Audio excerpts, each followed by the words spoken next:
All of you, मैं doctor Rishi Jaiswal, assistant professor in physics, Shri Rawatpura सरकारी university Raipur Chhattisgarh. जैसा कि हम पिछले वीडियो में देख चुके थे कि ओएलईडी का ऑब्जेक्टिव क्या था, उसका वर्किंग क्या था और उसका प्रिंसिपल क्या था। अब हम आज देखते हैं types of OLEDs. Passive matrix OLED, active matrix OLED, transparent OLED, top emitting OLED, flexible OLED and last one is white OLED. Passive matrix OLED. In passive matrix organic light emitting diode, the organic layer is between strips of cathode and anode. It runs perpendicular and the intersection form the pixels. Easy to make and best for small screens. Active matrix OLED. Active matrix organic light emitting diode made by full layers of cathode and anode. Anode overlays a thin film transistor suitable for large screen. आजकल जो भी mobile आ रहे हैं उसमें active matrix OLED ही आ रहे हैं। Transparent OLED, it have only transparent component the substrate, cathode and anode. When a transparent OLED display is turn on, it allow light to pass in both direction. Top emitting OLED, manufacturer में use top emitting OLEDs display in smart card. Flexible OLEDs, flexible OLEDs have substrate made of very flexible metallic foils or plastic, and it is a very lightweight and durable. Their uses in many devices such as cell phone, it can reduce breakage. White OLEDs, white OLEDs emit white light that is brighter and more energy efficient than emitted fluorescent light. White OLEDs can be made in large sheet. Application of OLEDs: TVs and cell phone screen, flexible lighting display and screen, large display in wall hanging, multicolor in car electronics, white lighting panels for office window.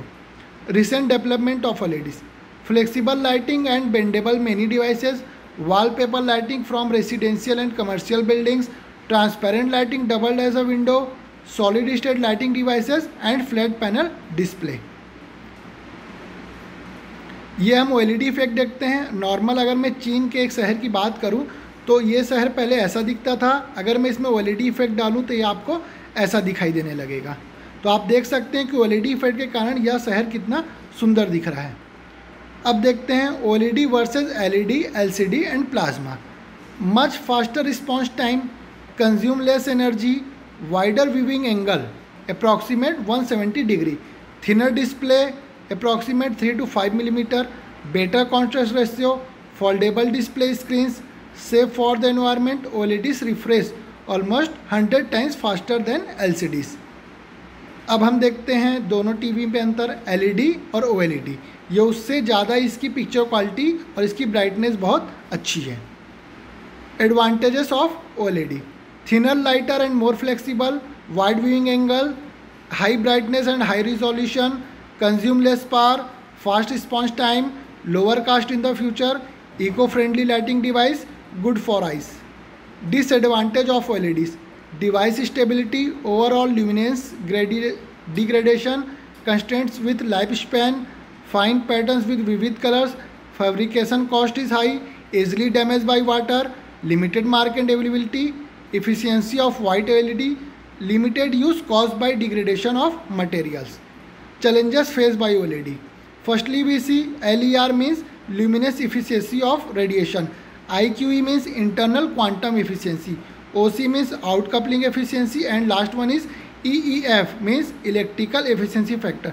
Current status and target: 327 to 350 करनी है, 90 से 95, 40 से 60 और 70 से 90। अगर मैं pixel efficacy से बात करूं जिसको हम ल्यूमेन पर वाट में और यहाँ पे कैंडेला मीटर स्क्वायर पे देखते हैं तो 80 से हमको 180 करना है। कंक्लूजन की बात करते हैं। OLED is a boon for human life and solid-state lighting devices, but there are 3 technical challenges: increasing efficiency and lifetime at high brightness, generating illumination quality in white light, and last one is achieving the lowest cost manufacturing potential of OLED. Up time to change the bulb. Any question please?